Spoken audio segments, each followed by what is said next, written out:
Bienvenue à toutes et à tous dans la messe médiatique de cette semaine.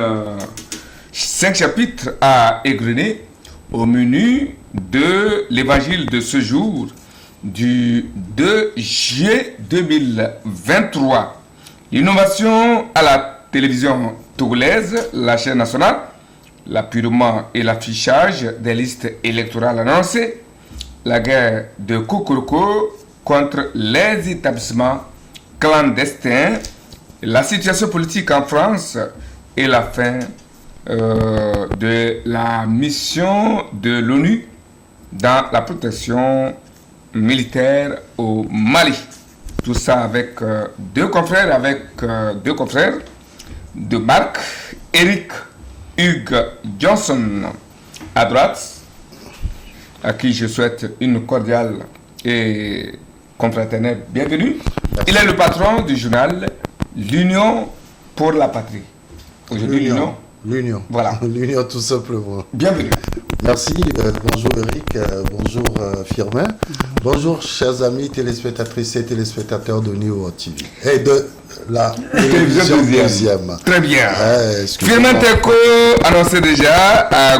Il est journaliste, analyste, sociopolitique, chroniqueur de ce quoi, avec la complicité de ceux qui vont m'accompagner.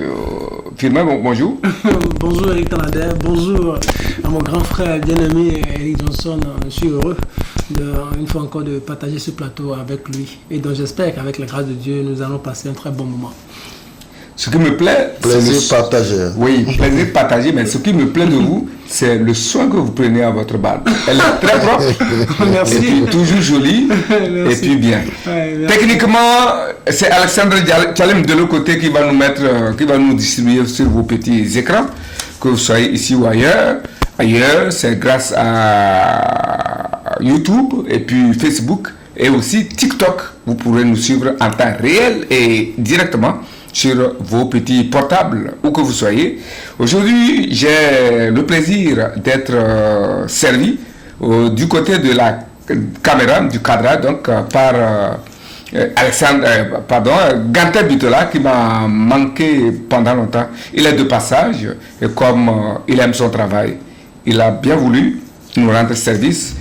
Ibrahim Tchalim, qui devait me servir, n'ayant pas été au rendez-vous. Merci à tout ce beau monde qui va m'accompagner dans la réalisation et la diffusion de cette émission. Vous êtes chez vous, devant vos petits écrans. Je vous salue également et je vous souhaite bonne fin et bon début de semaine. Un coucou spécial à tous les élèves candidats au baccalauréat deuxième partie qui viennent de terminer leur parcours scolaire cette semaine. C'était hier. Ils se sont prononcés sur les dernières épreuves. L'anglais pour la série A et puis la SVT, la série D. Je crois l'économie pour les séries G et autres. Bienvenue. Donc, une fois, du nouveau à la télévision togolaise, un nouveau logo, un plateau neuf du journal télévisé, des réaménagements au niveau des décors des différentes émissions. Voilà la rénovation à la chaîne mère audiovisuelle TVT, sauf que cette innovation a coûté des tirs croisés à la télévision togolaise en particulier et au gouvernement en général, aussi bien sur les réseaux sociaux que au sein de la presse. Alors, chers confrères, on dirait que les Togolais sont vraiment animés de l'esprit de critique. Je dis bien esprit de critique, qui consiste à critiquer pour critiquer, au lieu de l'esprit critique qui est un esprit positif, qui permet de critiquer positivement. On peut apporter quelque Senior chose. Eric. Oui. Vous avez suivi un peu, aussi oui, bien sur bien les sûr, plateformes bien que sûr. les tirs croisés sur la TVT, Bien qui a sûr. bien voulu rénover son staff. Oui, bien sûr. Je suis quand même un peu désolé de constater que des gens sont allés un peu trop vite en besogne. Hein. Vous savez, c'est vrai que c'est difficile pour tout individu de rentrer dans un changement aussi brusque. Et c'est ce qu'on a constaté à la TVT. C'est vrai que ce dossier-là date de 2 ans pratiquement, parce qu'il y a un appel d'offres qui a été lancé pour la création d'un nouveau logo pour la télévision première. C'est la télévision nationale. Et donc, les gens ont postulé et il y a une agence de communication qui a réussi à épater le jury qui a sélectionné le nouveau logo de la TVT. Ma foi, ceux qui ne connaissent pas la procédure d'organisation d'un tel appel d'offres et le travail de créativité qui est derrière un logo, on fait de critiquer pour dire non, ce n'est pas joli, c'est pas bon, on ne comprend pas pourquoi. Et puis les gens sont allés jusqu'à contester même le montant de l'appel qui est de 2 millions de francs CFA. Je dis, en tant que détenteur d'une agence de communication, je dis 2 millions, c'est dérisoire pour créer un logo qui va représenter la nation togolaise. Du moment où la télévision TVT est sur satellite et est vue de partout dans le monde, et que le logo représente en quelque sorte tout le pays. Et donc je dis, c'est dérisoire 2 millions de francs. Vous savez, on a eu, je me suis dit que c'est peut-être parce qu'il y a cet élan, lorsque il s'était agi de créer un logo pour le coronavirus. Et la Cour des comptes a fait son rapport et a mis une ligne de 150 millions pour la création de logo. Je crois que les gens ont critiqué ce fait parce que tout le monde disait le logo n'était pas joli, le logo ne répondait pas à ce qu'on voulait exprimer et tout. Mais je veux dire, très sincèrement, pour créer un logo, d'abord, il y a un appel d'offres. Ça veut dire qu'il y a un cahier des charges que chaque agence doit respecter. Au-delà de cela, lorsque les gens postulent et on arrive à la sélection, il faut que chaque logo exprime quelque chose. C'est-à-dire que c'est là où le créateur, sinon le postulant, va expliquer ce qu'il a fait. Voilà. Et ça aussi, ça joue énormément. Est-ce qu'il l'a fait? Bien sûr. Parce que désormais, avec ce logo, on a une charte graphique de la TVT qui est là. Vous savez, les gens ont toujours gardé l'image de l'ancien logo.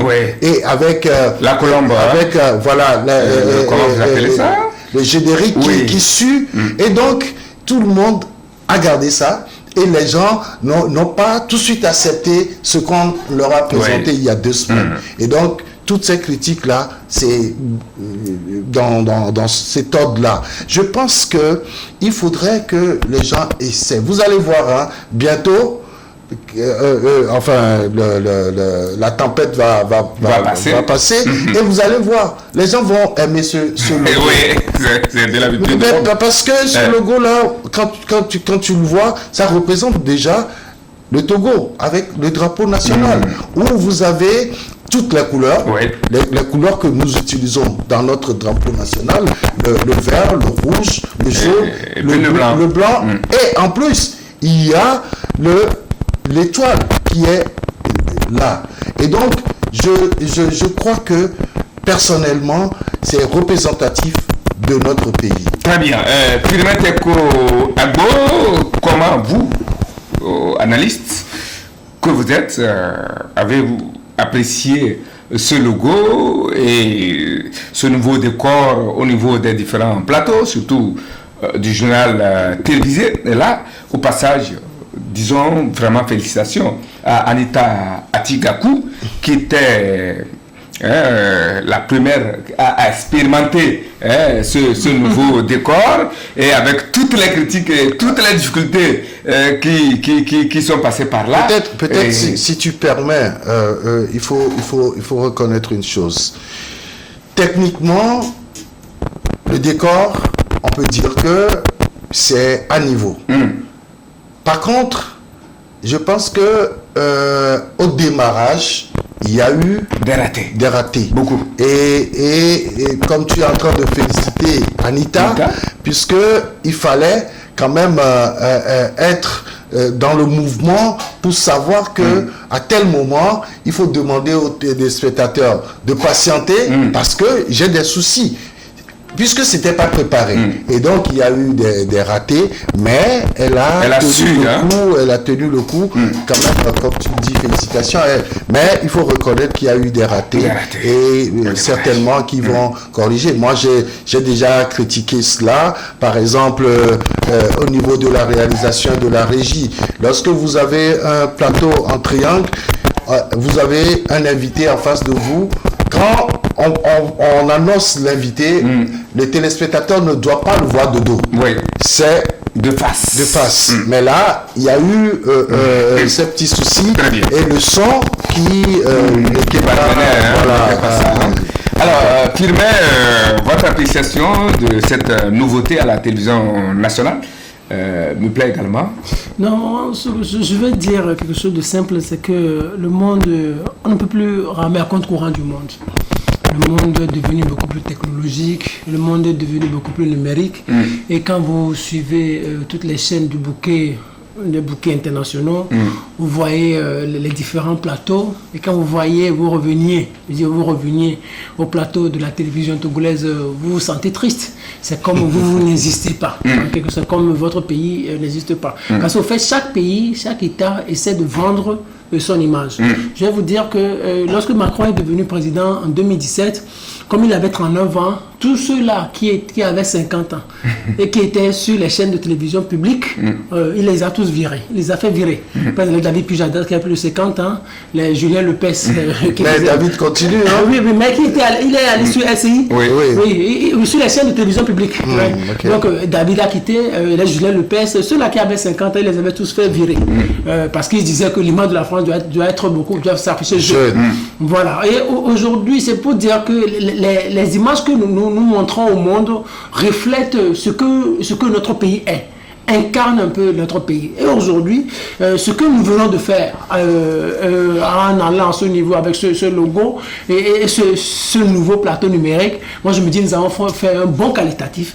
Et quand vous revoyez un peu toutes les chaînes avec la présentation SCI et autres, NSCI, la A3 et d'autres chaînes, vous voyez que la TVT aujourd'hui est présente, elle existe aujourd'hui en termes de plateau. La TVT existe. Bien sûr, il y a des critiques. Moi, je ne voudrais pas trop revenir sur ça parce que j'ai compris qu'en réalité, le monde moderne, ce n'est pas nous qui l'avons créé.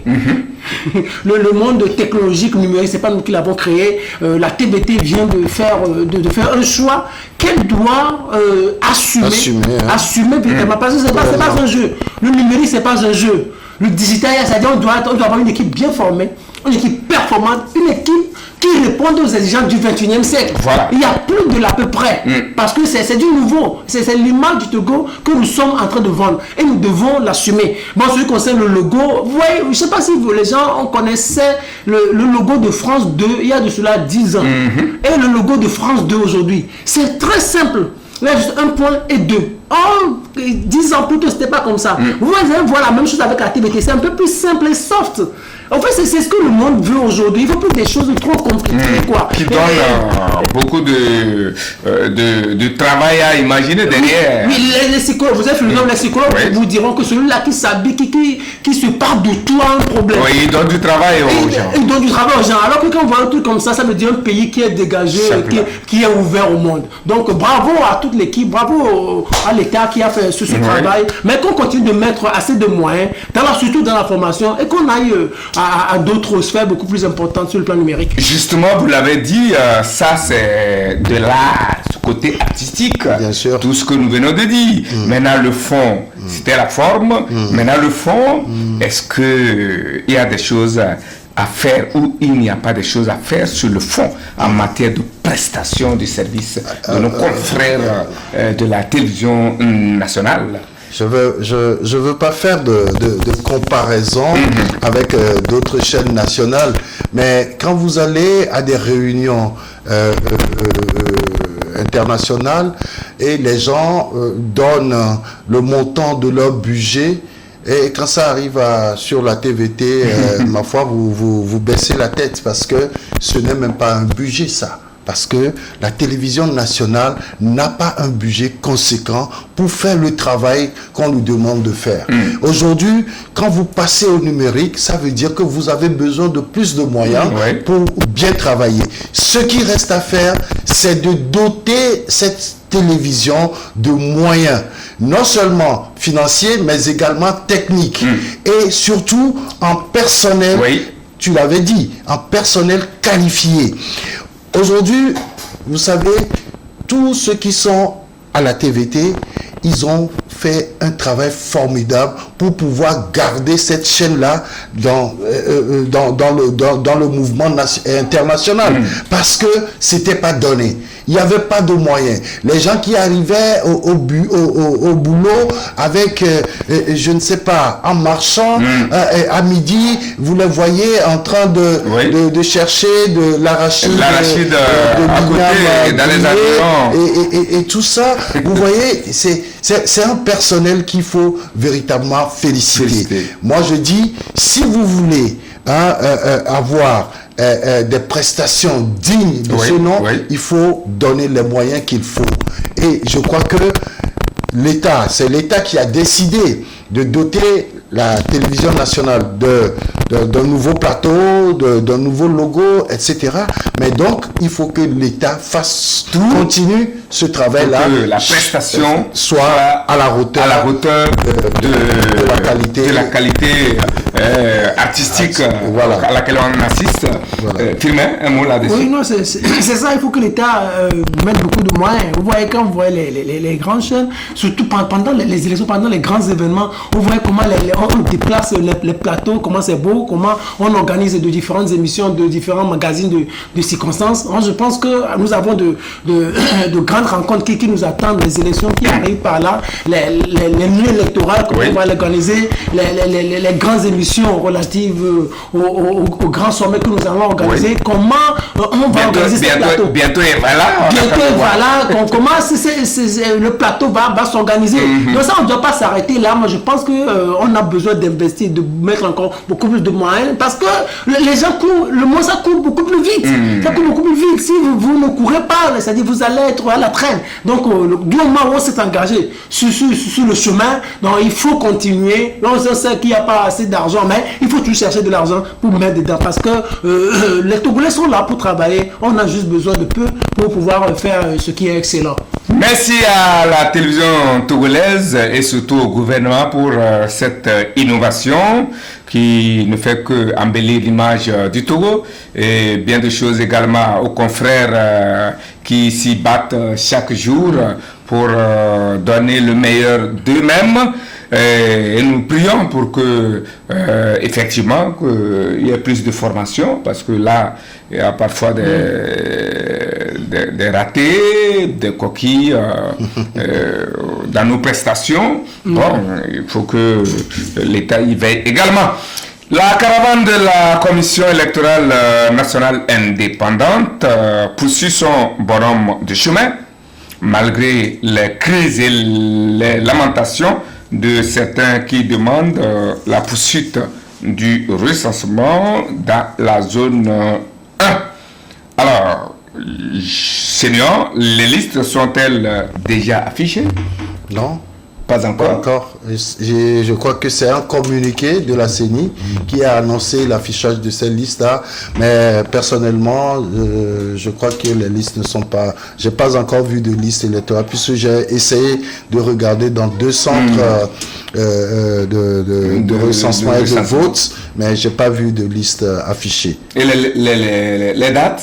Est-ce qu'on connaît le nom? Non plus. Non plus. D'accord. Alors, à la lueur où vont les choses, pensez-vous qu'une reprogrammation du recensement électoral pourra avoir lieu dans la zone numéro 1 comme le réclament beaucoup de Togolais?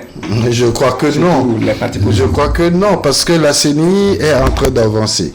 D'abord, je vais dire que nous sommes dans une procédure normale, hein. C'est-à-dire qu'il y a l'enrôlement, il y a l'appurement et il y a l'affichage. Oui. Et donc après, il y a les réclamations et tout ça. Donc, la CENI a déjà clôturé le recensement. Et c'est pour ça qu'elle a annoncé l'appurement des listes et maintenant, après, l'affichage. Et donc, s'il devait y avoir normalement un nouveau recensement dans la zone 1, je pense que la CENI l'aurait fait avant de passer à l'ajustement et à l'affichage. Et que dire donc à ceux qui continuent par réclamer avec vigueur ce retour au recensement dans la zone 1? Non, on reconnaît qu'il y a assez de policiers qui se prononcent sur le sujet, parce que cela va de leur intérêt. Peut-être il y a certains de leurs militants qui ne se sont pas encore fait recenser. Je pense que c'est tous les militants sympathisants de tous les bords, parce qu'il n'y a pas de militants d'UNI, il n'y a pas d'unité de ANC, mais c'est tous les militants, tous les partis politiques, tous les partis politiques qui ont subi ce que nous tous nous dénonçons. Mais pour l'avenir, moi je souhaiterais qu'on prenne un mois pour toutes les zones en même temps, qu'on organise le recensement concomitamment. C'est-à-dire au même moment où on l'organise à Lomé, que ça se passe également dans les autres régions. Dans les autres régions. Et puis on prend un mois pour le faire. Bien sûr, on n'aura pas 100% de résultats, parce qu'il y a des gens qui se feront jamais recenser, parce qu'ils n'y voient pas leur intérêt. C'est aussi leur droit. C'est aussi leur droit. Mais si on prend un mois, c'est le temps qui a manqué, au fait. Et puis c'est l'engouement. Et puis c'est les machines. On a noté un certain nombre de dysfonctionnements, comme le Conseil des ministres aussi l'a fait remarquer, l'a fait observer. Mais à l'avenir, moi je souhaiterais qu'on prenne un mois pour le faire sur toute l'étendue du territoire national. Ou pourquoi pas, comme nous sommes dans le numérique, TVT numérique, tout le monde numérique, alors ça dit du moment où tu nais, tu n'auras plus besoin de te faire recenser pour avoir le droit de vote. Donc, c'est-à-dire, on n'aura plus à dépenser des milliards pour que les Togolais viennent se faire recenser. C'est-à-dire, du moment où tu as ta carte d'identité, tu peux aller voter.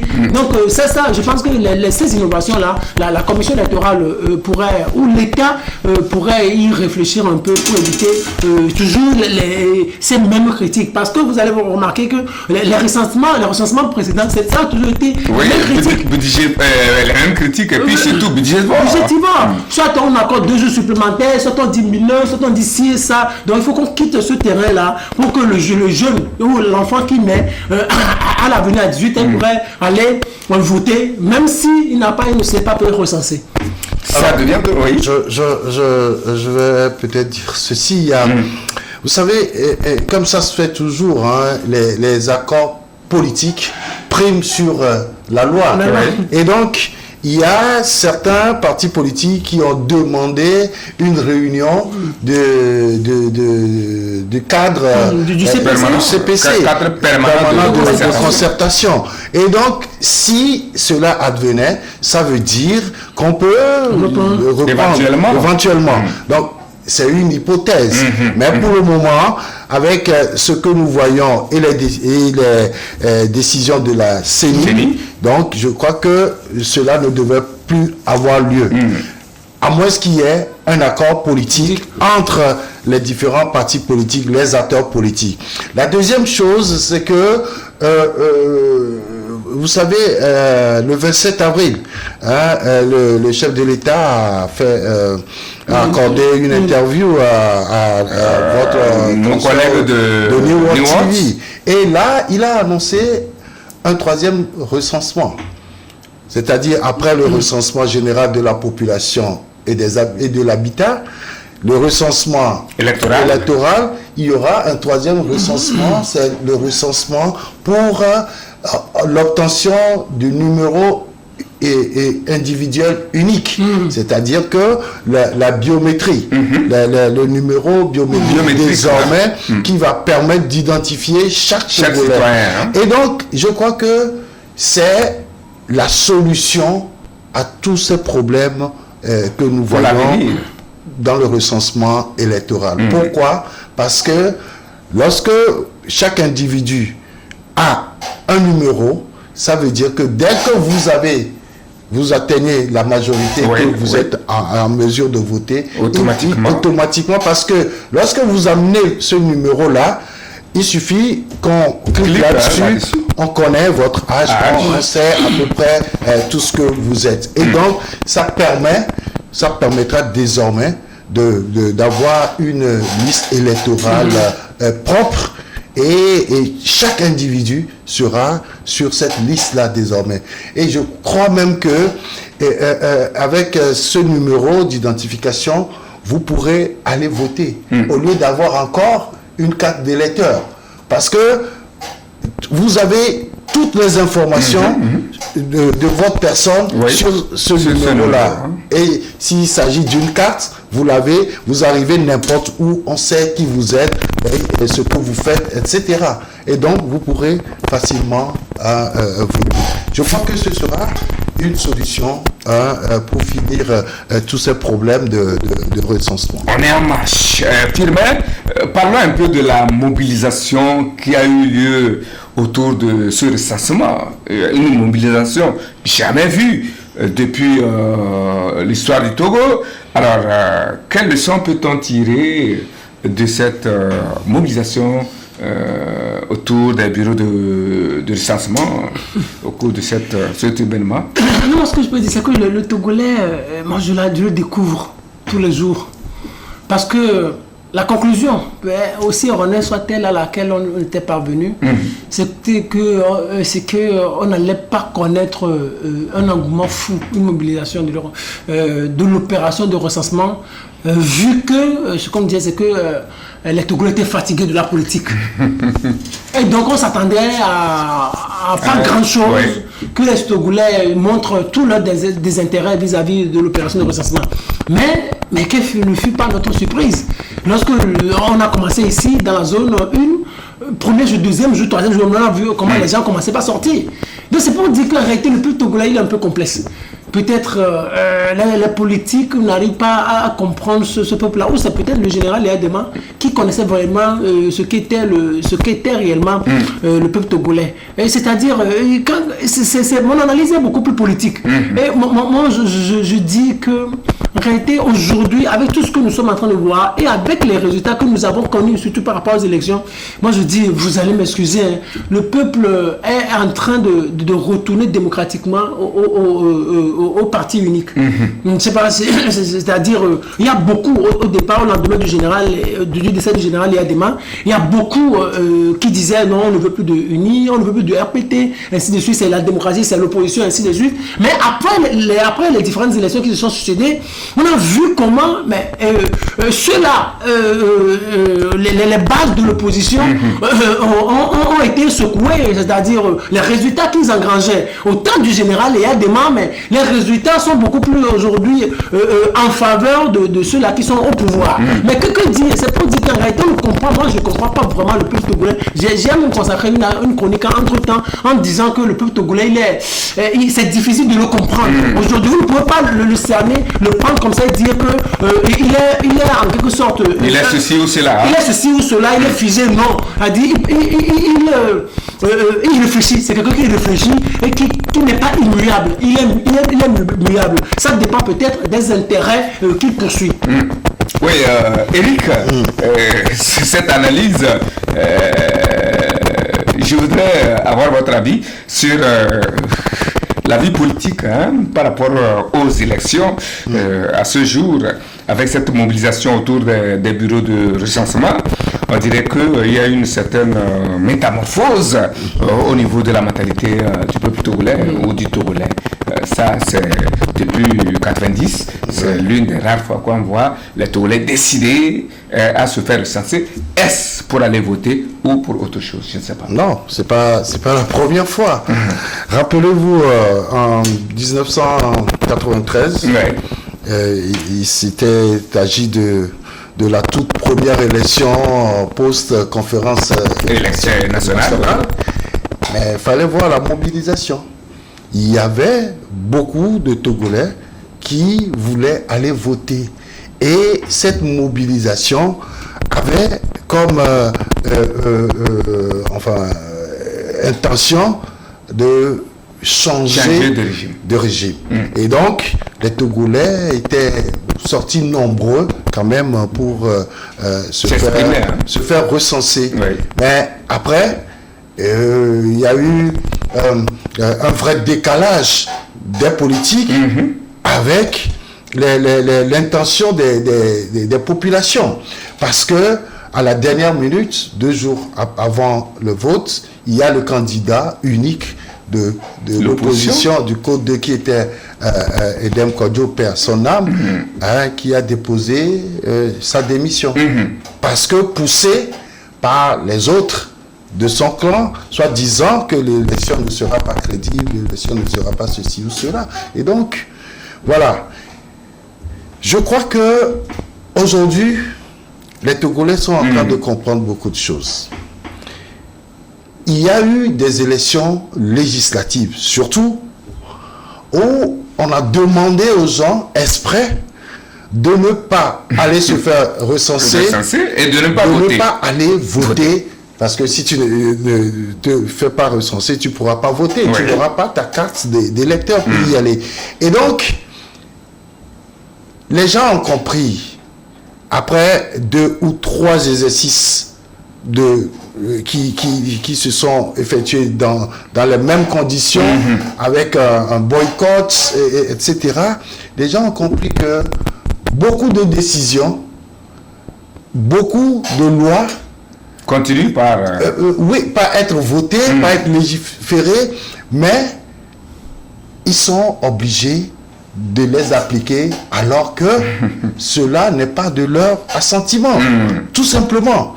Et donc, je crois que désormais, vous parlez de métamorphose. Je crois que les gens sont en train de comprendre. Et j'ai vu que pratiquement tous les partis politiques ont demandé à leurs militants d'aller se faire recenser.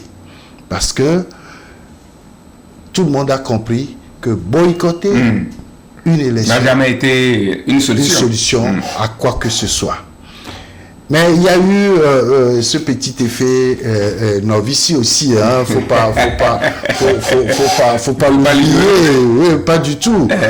Quand certains n'ont pas de carte d'identité, mais de carte de vote pour pouvoir accéder à novici. Oui. Mais ça a jasé. Les gens ont dit, bon, ce sont nos politiciens qui nous ont demandé de ne pas aller nous faire recenser, alors qu'aujourd'hui on a des problèmes, eux ils vivent bien, nous, le minimum pour aller prendre le petit pain du jour, on n'arrive pas, un seul repas même c'est difficile, alors qu'on a remis au moins quelque chose à tout le monde. Donc, aux nécessiteux, comme on l'a si bien souligné.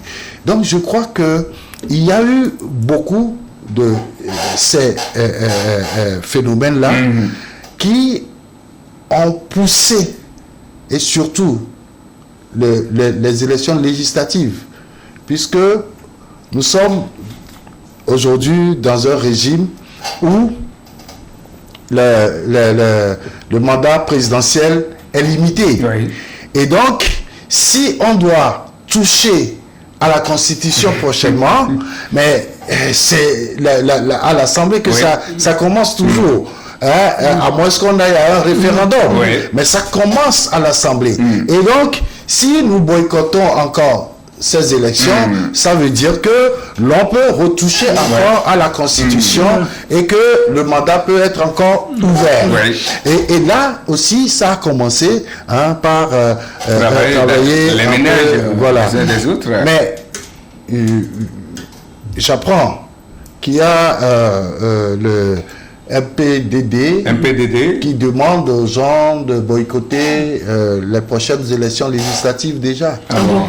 Oui, et donc MPDD, c'est Agbeome Kodjo. Le parti de Agbeome, oui, puisque avec sa coalition, DMK, c'est pas DMP, hein, DMK. Alors, donc, comme la DMP a dit et l'autre qu'elle ira à ces élections. Est-ce que les gens ne vont pas confondre cette histoire-là? Est-ce que les gens n'iront pas confondre DMK et DMP dans les urnes?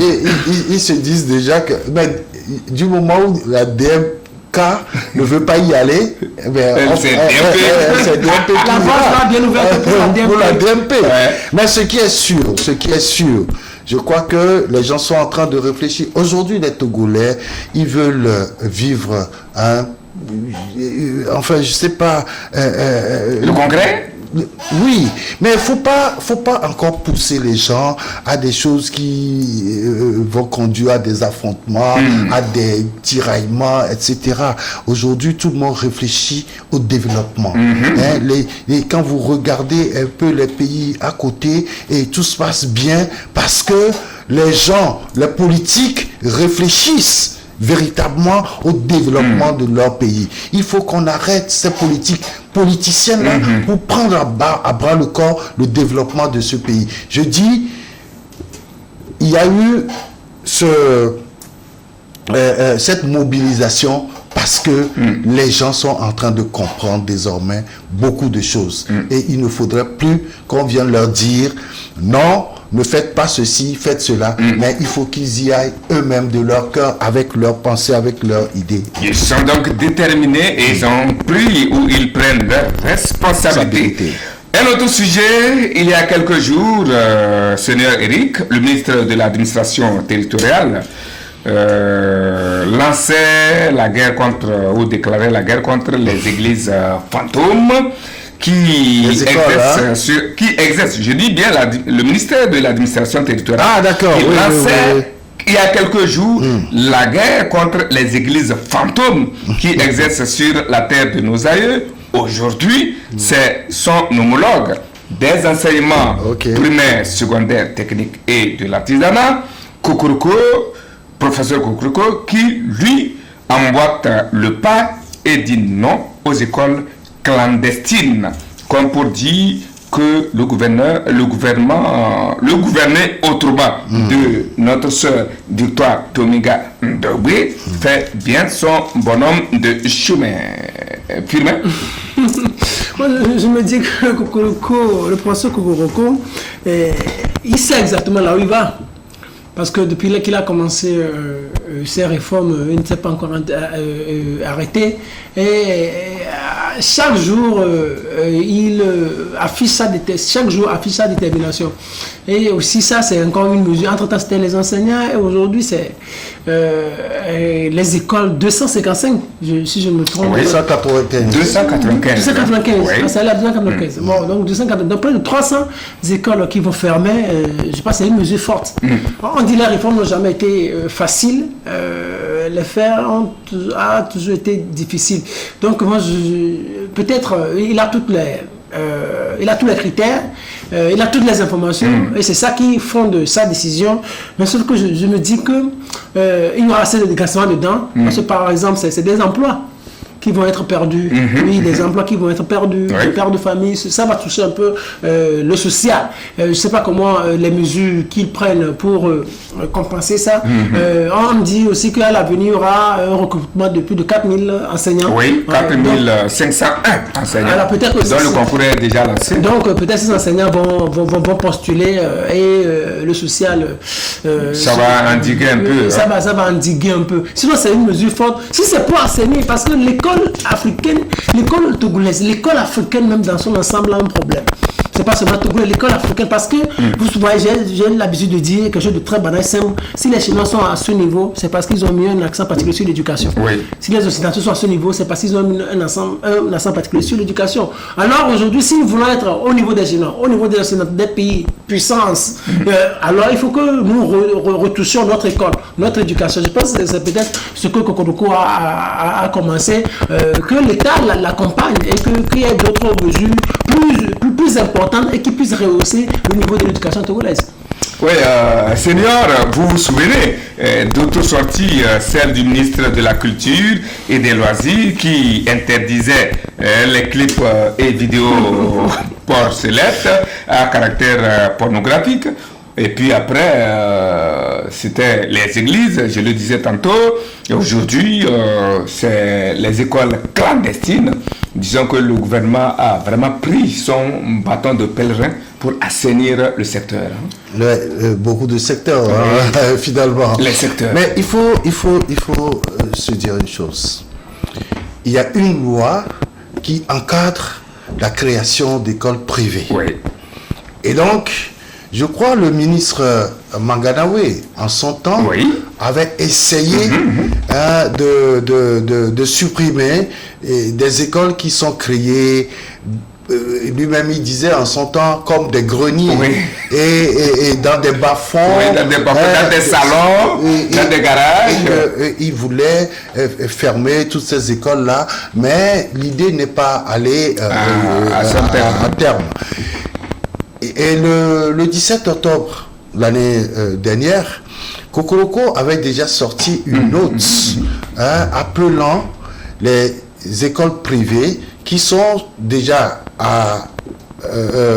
construites au niveau R+1, c'est-à-dire rez-de-chaussée plus un étage, de venir déposer leur plan de cadastral, le plan de masse, plan de situation, plan de construction, etc., avec les titres fonciers et tout ça. Et donc, que tous ceux qui ne seront pas dans ces normes-là seront fermés et le délai pourrait au 31 janvier 2023.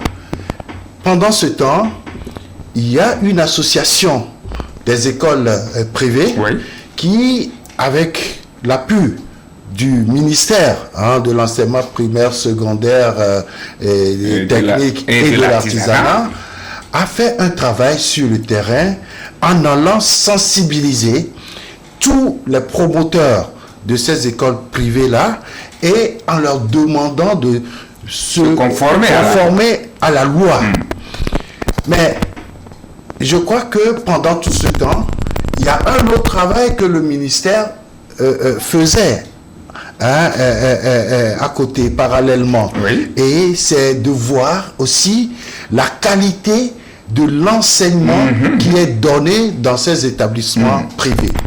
Et donc, cette décision de ministre Kokoroko vient dire que après l'enquête sur le terrain, après les visites de terrain, aujourd'hui, il y a des écoles qui ne respectent pas les normes et qu'il faut que en septembre 2023, c'est-à-dire à la rentrée prochaine, et pour l'année scolaire 2023-2024, que ces écoles-là ne puissent pas, si elles ne sont pas en règle, ne puissent pas fonctionner. Voilà ce que ça veut dire, cette décision de ministre Kokoroko. Et là, tout de suite, il y a une liste de 295 écoles qui a été affichée officiellement, région par région, et on a dit, voilà, ces écoles-là ne peuvent pas, et on a demandé aux parents de ne pas envoyer leurs enfants dans ces écoles-là. Mais je pense que nous sommes des humains, et si je fais un petit calcul, il y a logiquement, la nouvelle loi dit, c'est 30 élèves par classe. S'il y a 30 élèves de CP1 au CM2, ça fait 180 élèves par école qui a un seul groupe. 180. Et vous multipliez 180 par 295.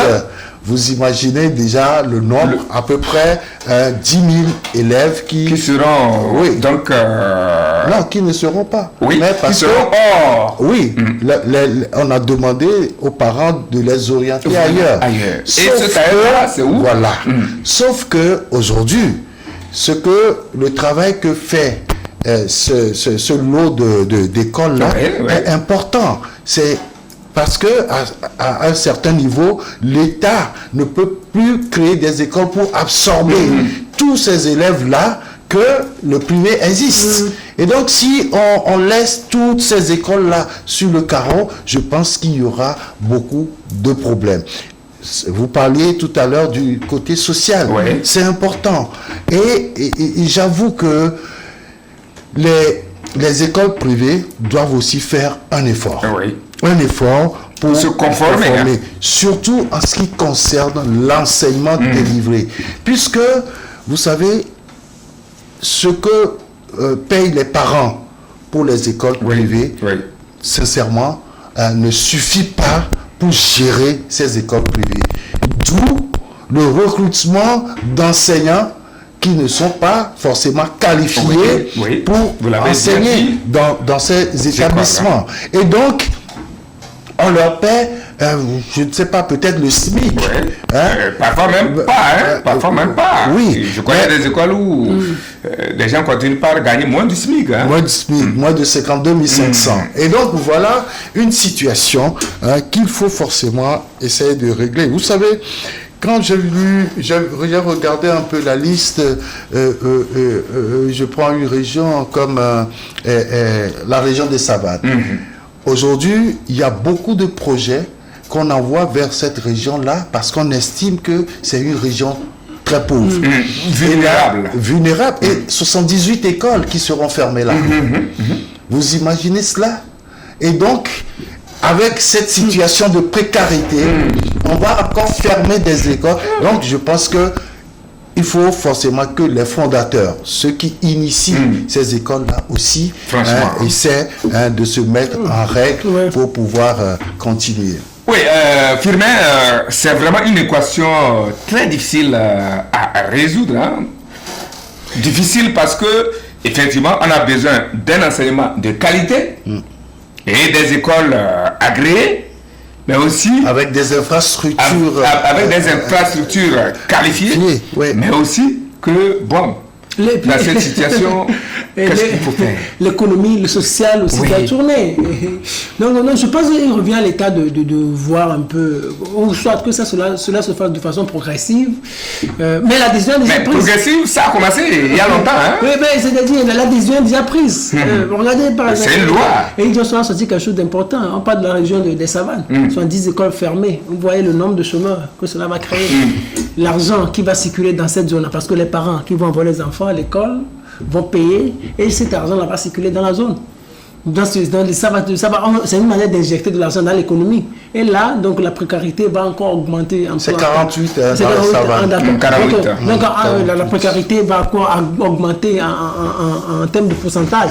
Et là, ce que l'État aussi fait, c'est que l'État veut avoir une école de qualité. C'est normal. Mais ce qu'il faut aussi, bon, l'État est l'État. Donc l'État a peut-être toute la science pour revoir, pour ne pas heurter un certain nombre de couches pour que ça se passe de façon harmonieuse. Parce que vous imaginez, est-ce que l'État a les moyens en termes de structure pour pouvoir accueillir tous ces milliers d'élèves qui seront sur le carreau, tous ces milliers d'élèves. N'oubliez pas, il y aura encore des jeunes qui vont commencer le CP1 cette année. Il y aura des jeunes qui vont commencer, il y a d'autres qui vont aller en CP2. Il y aura une nouvelle vague qui va arriver. Est-ce que l'État a les moyens pour pouvoir absorber tout ça là? C'est aussi une grande question qu'il faut se poser. Et au même moment, on doit aussi réformer, on doit avoir une école de qualité, une éducation de qualité. Donc que l'État essaie de voir pour ne pas rater des couches et qu'on tombe encore dans d'autres revendications à l'avenir. La situation, c'est quoi quand la loi demande de suivre une procédure? Il y a certaines écoles qui, normalement, ont suivi la procédure jusqu'à un certain niveau. Parce que, logiquement, il faut renouveler la licence que vous avez pour exercer. Mais il y a des écoles qui font, après 2 ans, quand on leur donne déjà l'autorisation de fonctionner, c'est fini. Elles continuent. Elles ne reviennent plus vers le ministère pour régulariser leur situation. Il y a tout ça. Et donc, je crois que c'est l'ensemble. C'est un truc qu'il faut voir avec de grands yeux et de longs yeux, comme on dit. Je sais que il y a eu une décision qui a été prise. On n'a pas encore dit que on a fermé toutes ces écoles. Mais ils ont mangé. On a dit à la rentrée prochaine, je crois que des gens ont encore le temps de se conformer à la loi. Et d'accepter maintenant une visite officielle pour qu'on leur dise, bon, ok, voilà, vous avez fait des efforts, maintenant, vous pourrez continuer en attendant. Parce que je crains fort ce qui va se passer. Il ne faudrait pas que les gens ouvrent à la rentrée prochaine et qu'on vienne fermer avec les enfants qui ont déjà commencé. Ça traumatise les enfants. Il faut qu'on regarde un peu tout ça là avec beaucoup de comment dire, de finesse. Voilà. Mais la même démarche avait aussi eu lieu au niveau de l'enseignement supérieur. Oui. Bon, après, on n'a pas eu la suite. Mais la dernière question que je voudrais bien vous poser par rapport à cela, quelle sort serait réservée aux élèves qui ont reçu leur diplôme de ces écoles dites non conventionnelles, non conformes.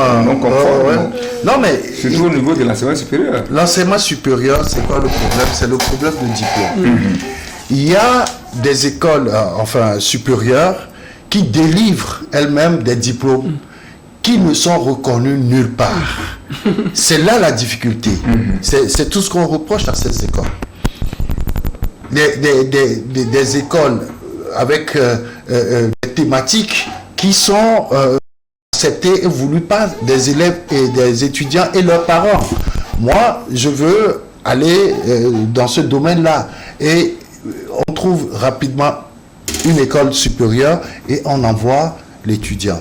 Il finit son cursus, mais il fait un examen qui ne se trouve pas dans le curriculum de l'État togolais, ni d'un autre État. À moins que vous soyez affilié à une université extérieure et donc vous faites un examen de cette université-là. Mais si tel n'est pas le cas, vous délivrez là des diplômes non reconnus.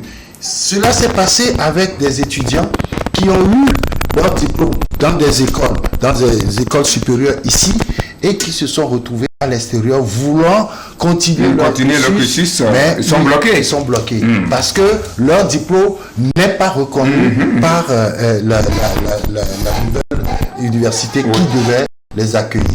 Et donc ça pose un véritable problème. Non, moi je pense qu'il revient à l'État d'être beaucoup plus strict sur ça. C'est-à-dire d'accorder quelques autorisations que ce soit, que les études soient bien faites pour que les étudiants qui auront eu à passer assez de temps dans ces universités et se retrouvent dans des situations compliquées. Donc il revient juste à l'État de prendre toutes ces mesures pour être encore plus strict et plus regardant sur ces genres de choses. Oui. Eric, par rapport, je reviens un peu par rapport à la fermeture éventuelle l'année prochaine des écoles non agréées. Alors, les parents d'élèves ont bien envie d'être bien renseignés, bien informés là-dessus.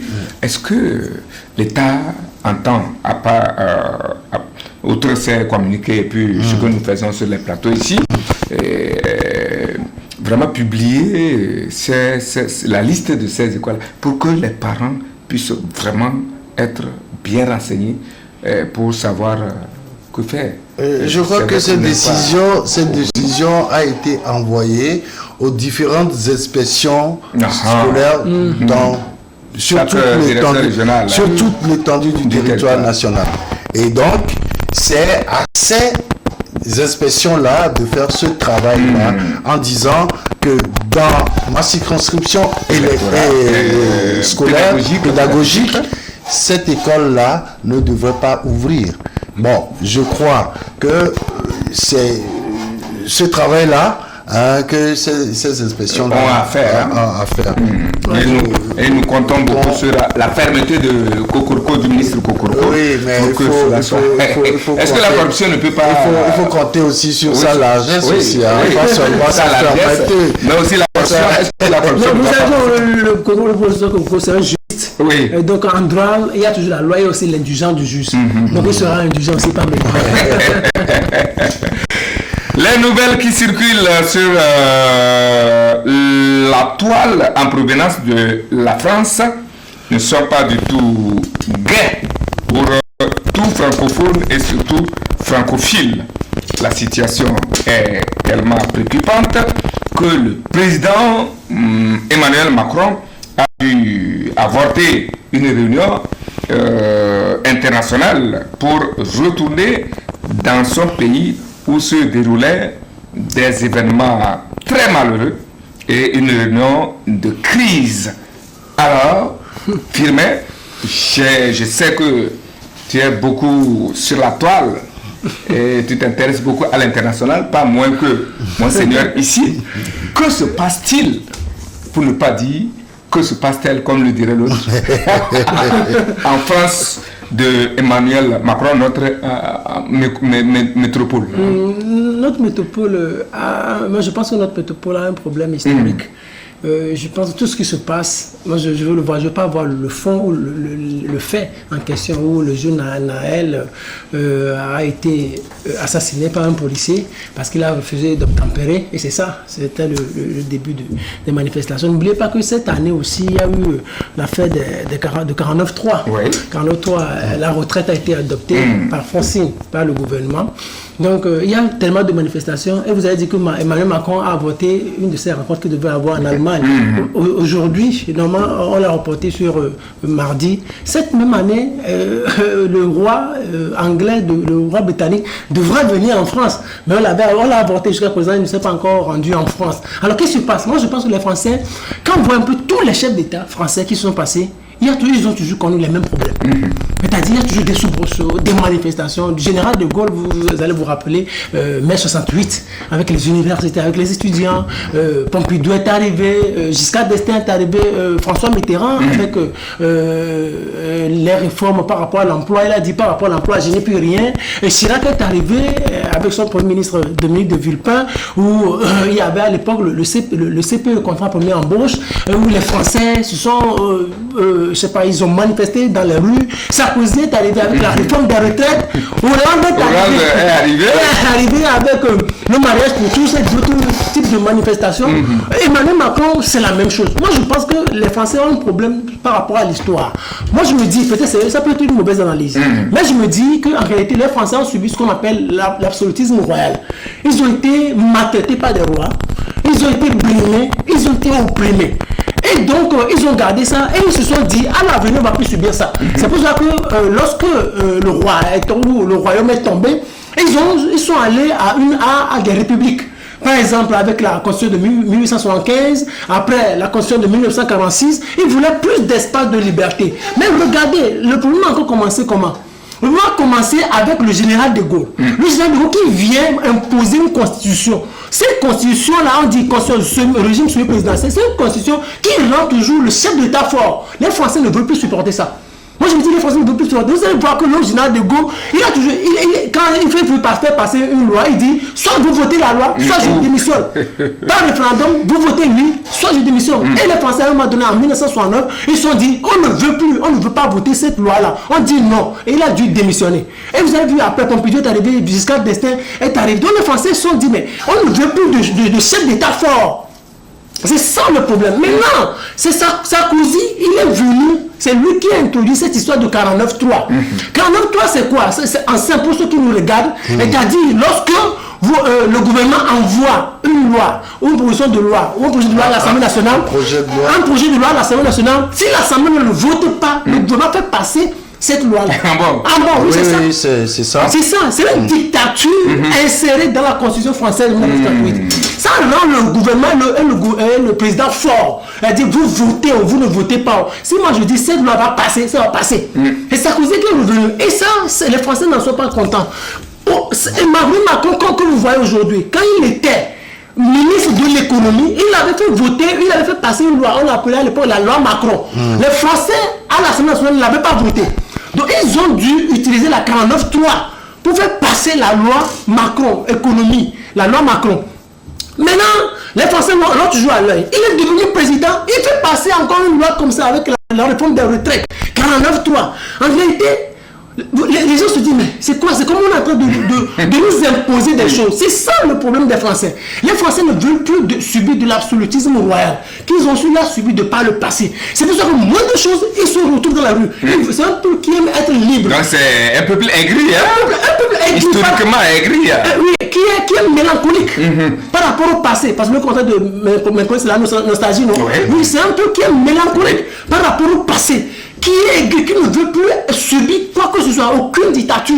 Moins de choses, ils sont dans la rue, ils cassent et quissent. Donc c'est l'histoire en fait, c'est une histoire qu'ils sont en train de vivre. Et aussi, il faut le dire, les Français, la France c'est un pays à 60% socialiste, un pays à 60% catholique. Où je dis la France c'est un pays socialiste, c'est un pays qui n'aime pas trop les grands capitalistes. Or, ces dernières années, ceux qui les dirigent sont des capitalistes. Sarkozy, un grand capitaliste, qui n'aimait que les riches. Les Français eux-mêmes disent, il aime l'argent. Emmanuel Macron, il a été imposé par les riches. Les Français ne supportent plus ça. Donc, ils ne se regardent, c'est pour ça, moins de choses, ils sont dans la rue. Seigneur, votre analyse également me plaît par rapport à ce qui se passe en France. Oui, ce qui se passe, je dis, la France est tout simplement victime de sa turpitude, du formatage de sa société. Vous savez, regardez un peu ce qui s'est passé. Je ne sais pas, tu ne l'as pas expliqué aux téléspectateurs. Un jeune qui conduisait. 17 ans. Voilà le vrai problème. Un jeune qui conduisait, qui a été interpellé par la police. Il ralentit et au moment où le petit ralentissait, il y a déjà les deux policiers qui sont à l'aile. Il y a le premier qui lui parlait et le second a déjà pointé son arme. Ah bon, celui. Il a déjà pointé son arme. Ça se passe dans un pays démocratique. Hein? Et donc, quand le petit, il s'est dit, bon, ok, il démarre, c'est là où il a buté. Ah bon. Aujourd'hui, quand ça s'est passé, la première version qui a été donnée par les policiers, c'est que le petit fonçait sur eux et ils étaient en légitime défense et il a tiré. C'est une loi de la République qui demande aux policiers de tirer sur un individu. Oui, en cas de récidive. Hein. Un individu dangereux. Oui. C'est ce que dit la loi. Ici, quand la première version est sortie, et c'est le procureur de Nanterre qui a prononcé cela, mais ça a frustré tout le monde. Parce que derrière, il y a eu une vidéo qui a été publiée montrant effectivement le policier pointer l'arme sur le petit qui s'était d'abord arrêté avant de démarrer.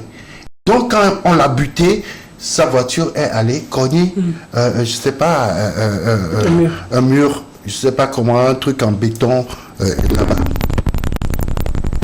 Après cela, les Français se sont dit, il y a eu un premier mensonge. Le deuxième point, le petit qui était au volant, ce n'est qu'après qu'on a connu son âge. Il y a un délit le délit de faciès, qui est puni par la loi, mais que nous tous nous pratiquons gaillardement et aisément. Ça s'est passé chez nous pendant le recensement. Les gens sont venus dire qu'on a recensé des Nigériens, des Ghanéens, des mineurs. Mais vous ne pouvez pas voir quelqu'un et savoir qui il est. Je peux être togolais, mais à travers mon accoutrement, vous allez me traiter de Sénégalais, de Nigériens, de je ne sais qui, de Sahéliens. Mais considérez déjà que l'enfant est mineur et pointer son arme dessus, c'est déjà une faute grave. Maintenant, que dit la loi? C'est lorsque, par exemple, il y a eu un braquage. Je donne un exemple. Il y a eu un braquage et que la police a été appelée à interpeller tout véhicule qui va circuler dans le rayon. Mais lorsqu'on vous interpelle et que vous refusez d'obtempérer, en ce moment, vous devenez un individu dangereux. En ce moment, on peut tirer sur vous. Mais le jeu s'est arrêté. Mais c'est ce que demande la loi, c'est-à-dire un individu dangereux. Peut-être qu'il a déjà sorti son arme, qui est suspect, oui. Mais est-ce que nous étions dans ce cas? Voilà. Je continue. À la suite de cela, quand les jeunes sont sortis pour casser, pour violenter, cette nuit encore, je parle de la nuit du samedi, il y a eu un maire, sa femme et ses enfants qui ont été attaqués. La femme a cassé son tibia. Et donc, il y a un politique qui demande, et je crois que ça doit être le ministre Darmanin, le ministre de l'Intérieur, Gérald Darmanin, qui a demandé aux parents de parler à leurs enfants. Ouais.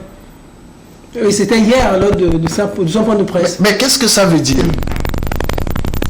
Qu'est-ce que ça veut dire? Parler à ses enfants.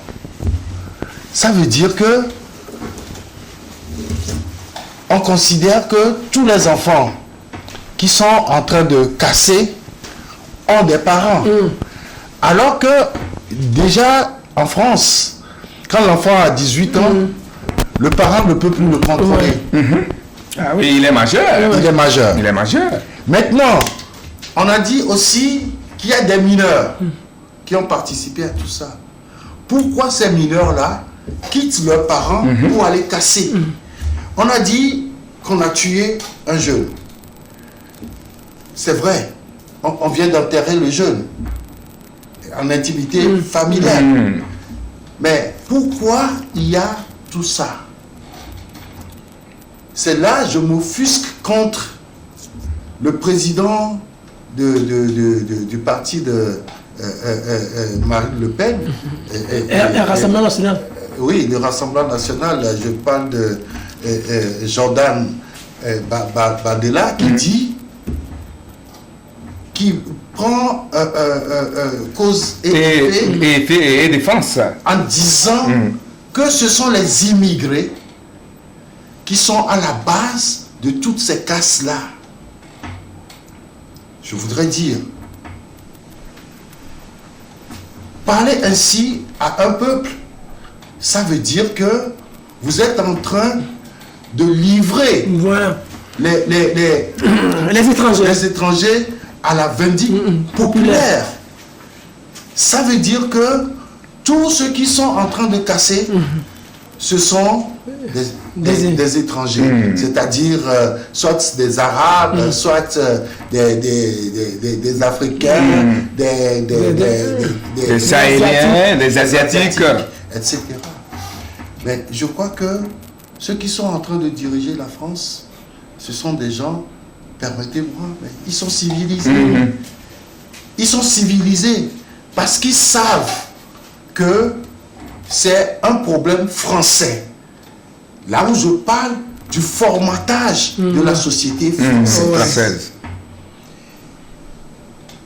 Il y a une étude qui a été faite en Europe pour voir dans quel pays les gens sortent beaucoup plus dans la rue. La France a battu le record. On vous permet à chaque fois qu'il y a un problème, de grabuge, un problème social, un problème économique, un problème politique, d'aller dans la rue.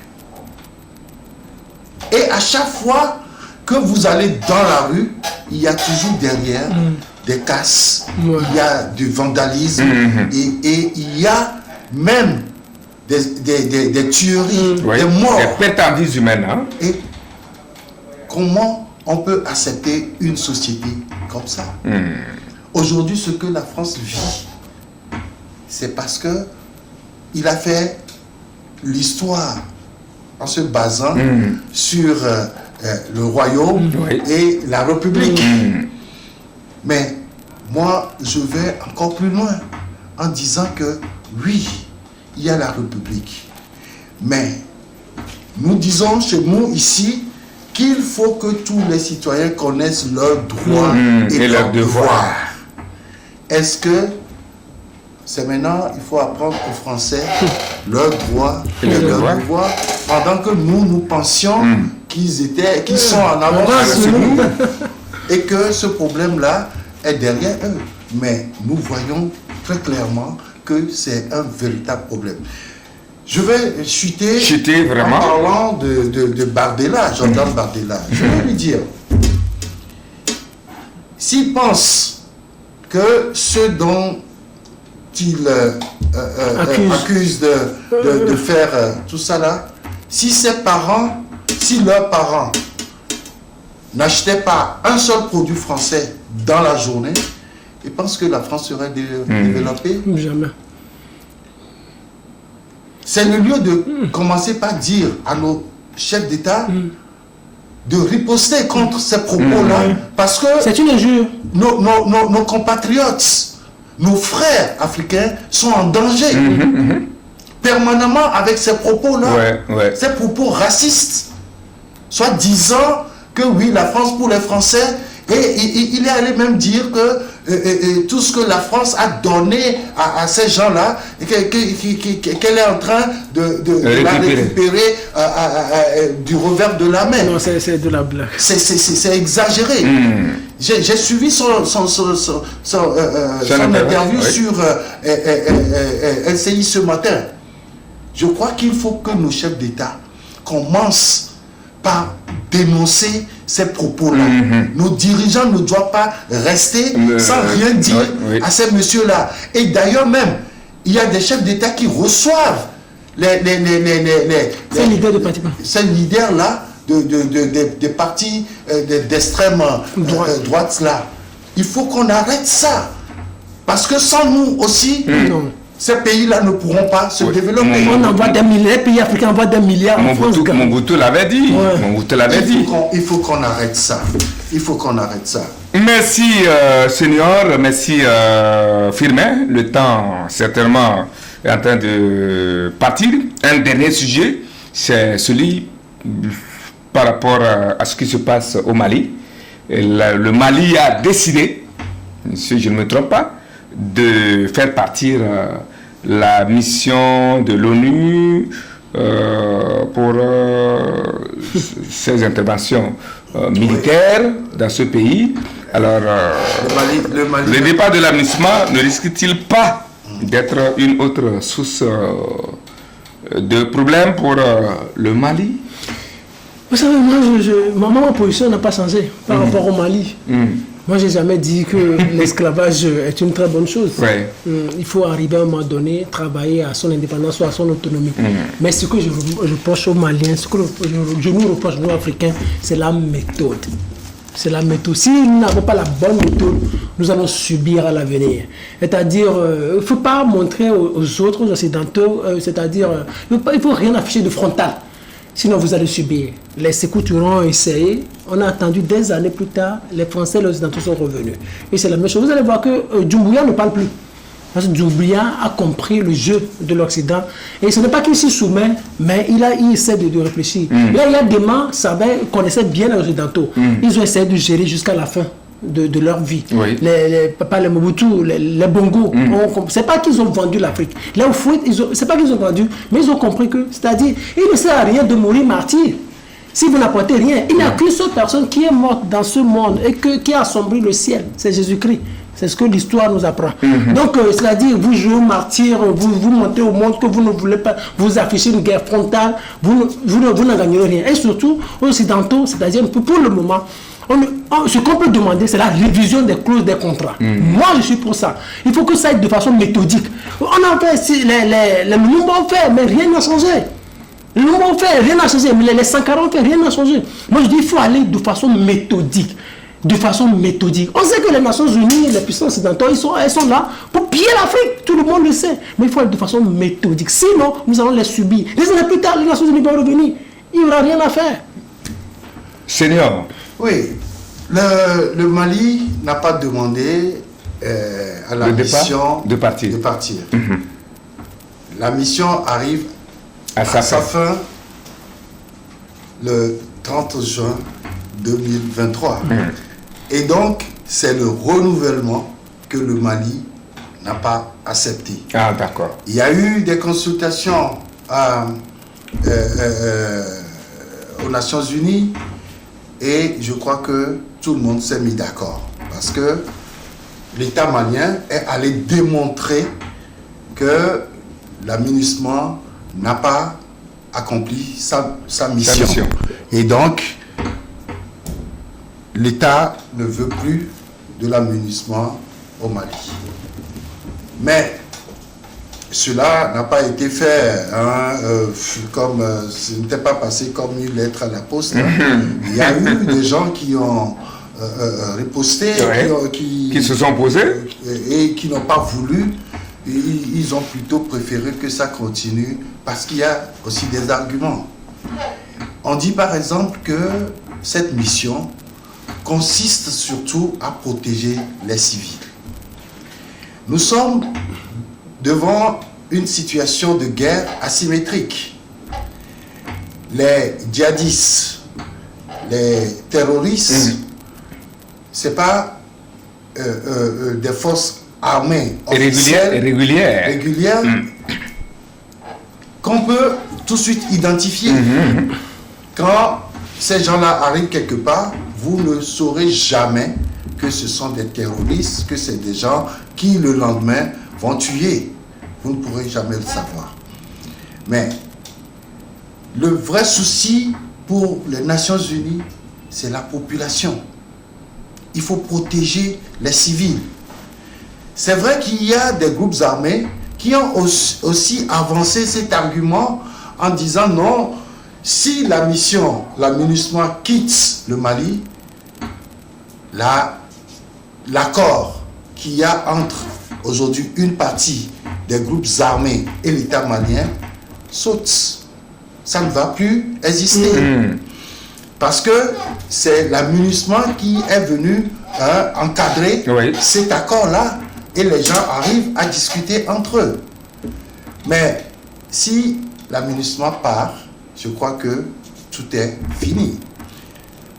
La deuxième chose importante, c'est que aujourd'hui, le Mali compte beaucoup sur le groupe Wagner, enfin, sur l'État russe. Mais après toute enquête, après tout rapprochement, on a su que c'est le groupe Wagner qui est au Mali. Aujourd'hui, le groupe Wagner est en difficulté en Russie. Or, l'État russe n'a jamais accepté que Wagner travaillait sous sa protection. Mais aujourd'hui, avec cette situation, qu'est-ce que l'État malien, l'armée malienne, peut-elle faire toute seule? C'est ça, c'est la vraie question. Et est-ce qu'il n'y aura pas, après tout, des bévues, je veux dire des tueries en masse de population aussi, Vous savez, c'est parce que l'État malien, l'armée malienne n'arrivait pas à contenir, à arriver à bout de ces rébellions qu'on a fait appel à l'amunissement. Non, à Wagner d'abord. Pour l'aider sur le terrain, parce qu'on a fait partie, la France et toutes les autres puissances. Mais si l'amunissement aussi quitte, ça veut dire que l'armée malienne fera désormais face seule à ces rebelles-là. Qu'adviendra-t-il? C'est la grosse question. C'est la grosse question, c'est compliqué. Il faut dire que le Wagner est en voie de disparition, parce que Poutine leur a présenté une équation à 3 inconnus. Soit vous intégrez l'armée régulière russe, soit vous allez en Biélorussie, soit vous retournez à vos familles. Donc ça veut dire... Et puis Poutine a dit, mais ils ont volé, j'espère qu'ils n'ont pas beaucoup volé. Donc, moi, c'est ce que moi quand il dit l'État russe a payé 1 milliard d'euros à Wagner sur l'année 2012. 2022-2023. Vous imaginez. Et puis ils disent qu'ils ont volé. Et ils espèrent qu'ils n'ont pas volé. Donc vous voyez, Poutine les traite même de terroristes. C'est une organisation criminelle, Prigojine, le patron russe, le patron Wagner, c'est un criminel, un ancien bandit, et Poutine même l'a démontré. Pourquoi nous, officiellement, comme cela, nous, États, nous allons chercher à composer avec ces organisations criminelles? Qu'est-ce que nous incarnons? Et aujourd'hui, Wagner en difficulté, Wagner est en voie de disparition. Parce que la Russie, pour faire partie, est-ce que la Russie peut mobiliser des soldats ou des militaires pour aller combattre au Mali? Est-ce que la Russie est prête à ça? Alors qu'elle-même a des problèmes, a des difficultés avec l'Ukraine. Elle a des difficultés sur le front. La Russie, elle a déçu en Éthiopie. La Russie, elle a déçu en Somalie. La Russie, elle a déçu en Angola. Il faut qu'on apprenne de l'histoire. Mais je pense que ça va être un peu plus compliqué pour nos frères maliens, ce que nous ne souhaitons pas véritablement. Vraiment. Parce que déjà, en Centrafrique, il y a une réflexion. J'ai suivi un politicien la semaine dernière qui se demandait, mais si c'est cette milice-là qui encadre notre président, et si cette milice-là devait partir, puisque déjà en Russie, c'est Wagner qui a voulu faire un coup d'État, et qu'est-ce que... parce que Prigojine était en difficulté. Et donc, si Wagner est en difficulté, qu'est-ce que ça peut être pour notre président? C'est vrai. C'est des gens qui sont prêts à tuer. Ils ont été formés pour tuer. Donc, c'est compliqué, hein? On ne sait pas ce qu'ils pourront faire au président centrafricain.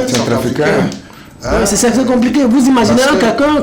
Parce que du jour au lendemain, on va leur dire, écoutez, on ne va plus faire de commerce de diamants, d'or avec vous. Et alors que tout ça là transitait par Dubaï, et l'or, le diamant centrafricain, mais et ça transitait par là pour aller en Russie. Et donc eux aussi vont se dire, ah, c'est notre fin, mais si c'en est ainsi, on casse tout. Et n'oubliez pas, pour compléter, mais pour Prigojine, c'est un gars terminé. Oui, pour Prigojine, c'est un gars qui a un mental dérangé. Vous savez pourquoi il s'est opposé il a voulu attaquer Moscou, mais c'est parce qu'il s'est dit que en réalité, il est là, il est en manque de munitions. Il faut que le chef d'état-major russe, le ministre de la Défense russe, envoie assez de munitions pour qu'on le tue, parce qu'il a remarqué qu'on ne le tue pas suffisamment en Ukraine. C'est ça en fait. Il dit, mais entre-temps, il est allé de oui, qu'on ne le tue pas suffisamment. Non, c'est une guerre de clans autour de Poutine. Ça se passe dans tous les palais. Il y a cette guerre-là.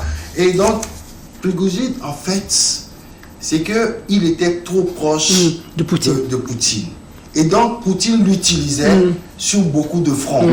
Mais les autres qui sont là, le ministre de la Défense, le chef d'état-major, mais eux, ils ne pourront pas accepter ça. Parce que eux, ils doivent diriger une armée. Et on vient leur dire que c'est une milice qui est en train de mieux faire qu'eux. Mais d'où Il y aura clash. Il y aura clash. Mais que Dieu nous protège. Voilà, merci pour vos analyses, surtout sur ce dernier point où vous avez éclairé beaucoup la lanterne. Ces 2 derniers points, Mali et puis autres. Merci, c'est donc fini pour la messe de ce jour, que je vous remercie d'avoir suivi avec beaucoup d'attention. Merci à l'équipe technique, Quentin Bidola, de passage a joué un rôle primordial dans la liaison. De l'autre côté, Alexandre Tchalim, toujours fidèle à son poste, touchait à tous les boutons pour nous mettre sur orbite et vous nous distribuer sur vos petits écrans. De part et d'autre de moi, de la droite vers la gauche, le senior Eric Hugues Johnson, c'est le patron, le directeur général du journal L'Union.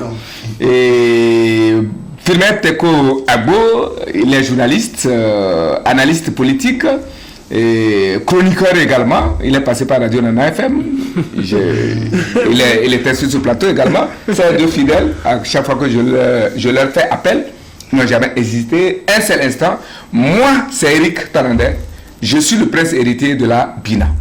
Merci de nous avoir suivis. Encore une pensée. Mais avant de passer à la pensée, je voudrais bien dire un coucou spécial au ministre des enseignements primaires, secondaires, techniques et de l'artisanat pour le bon aboutissement de l'année scolaire avec la fin de l'écrit du baccalauréat deuxième partie hier samedi dans une parfaite sérénité. Félicitations à lui, à son cabinet et à tous les acteurs de l'enseignement. Nous souhaitons bonne chance aux candidats et moins de fatigue aux différentes commissions de la correction qui commencent déjà dès ce lundi 3 juillet 2023. Bonne chance à toutes et à tous. Tant qu'un homme est contraint d'obéir et il obéit, il fait bien. Sitôt qu'on peut secouer le joug et qu'il le secoue, il fait encore mieux. Je reprends. Tant qu'un homme est contraint d'obéir, il obéit, il fait bien. Sitôt qu'on peut secouer le joug et qu'il le secoue, effectivement, il fait encore mieux. C'est de Jean-Jacques Rousseau. Bonne méditation et à dimanche prochain, si Dieu le veut et il le voudra.